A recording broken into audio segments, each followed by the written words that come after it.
This is March 2026 prediction. This is for finance, career and love.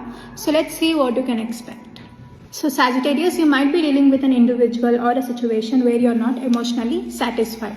But still you're staying because there might be some kind of a responsibility or there might be some kind of a promise from your end. So I see that you'll be holding on to this connection in the month of March. But there's a lot of confusion within yourself and I see there's a lot of dissatisfaction when it comes to emotional aspect.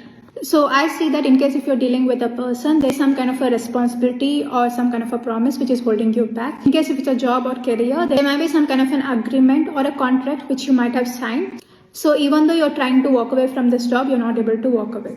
So when it comes to your first message, you have the Magician. So you might be dealing with a situation where you might have walked away thinking it was a right decision, but as soon as you walked away, financially you might have been affected or you're doubting your decision about walking away from this particular direction in the month of March. So you will be manifesting it again into your life. There's going to be reconnection or you'll be taking an initiative to work things out with this individual.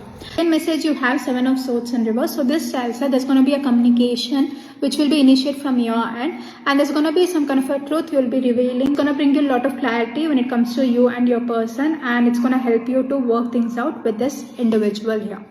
So this communication will be related to your decision and I also see that this individual, whomever you're dealing with, unless you communicate the truth, they're not letting you into their life in the month of March. Final message, you have Page of Coin in reverse. So this tells that you might be dealing with a situation where there is no long-term stability involved there.